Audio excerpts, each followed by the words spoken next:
welcome. This is the 100 Days of Junk Journal Pockets, and we are making day 46, the double diagonal corner pocket. You will love this. We all like multiple pockets on our pages, and I think this will be really fun for you.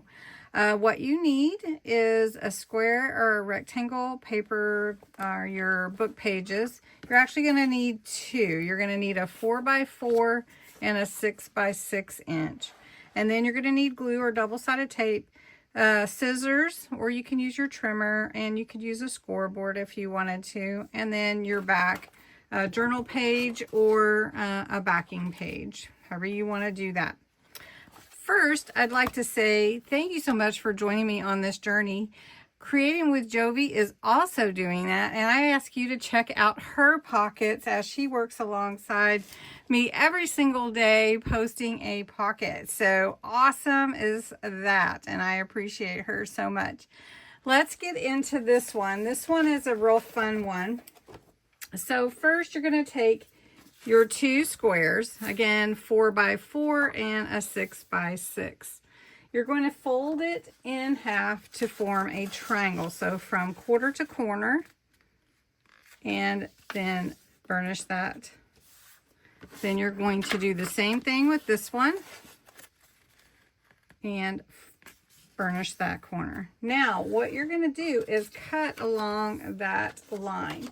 So you want to cut along your fold line. Now you can actually put that in your trimmer, or you can just cut it yourself, however you want to do it.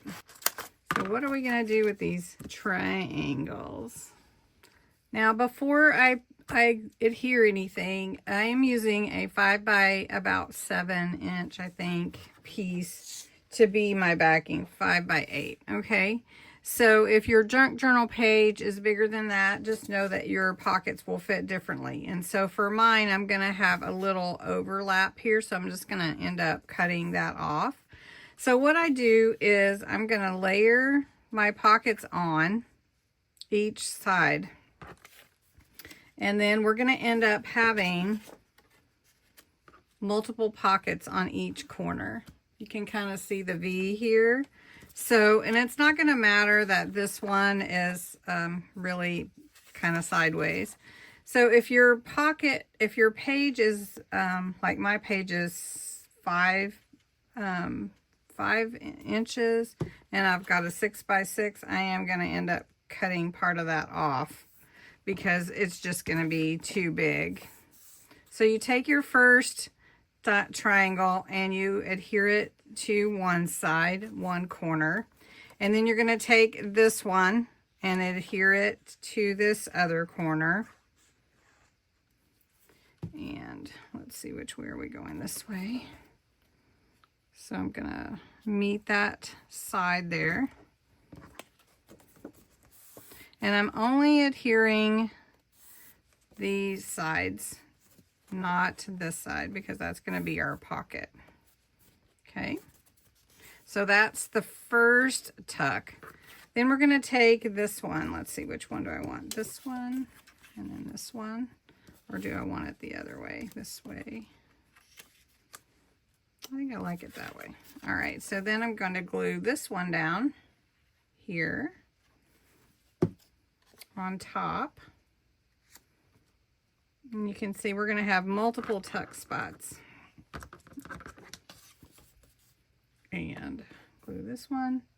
Now you do have some options because these were from squares.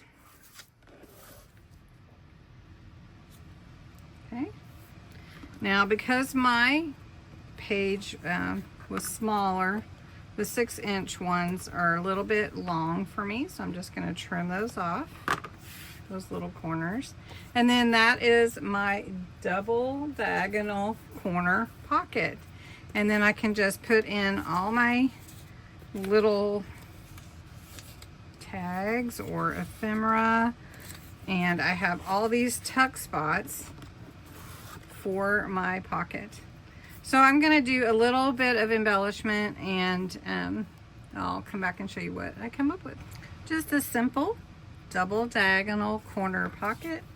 And you have all your little tuck spots in here. Let's get this one in here. You've got 4 of them available to you when you make this pocket. So you can put as many things in there as you'd like, however deep you want to go. But this makes a really cool little tuck spots with the 4 pockets that you created with the double diagonal corner pocket. And I hope you liked it. I hope you'll try it. I'd love to see pictures of what you make. And thanks so much for watching.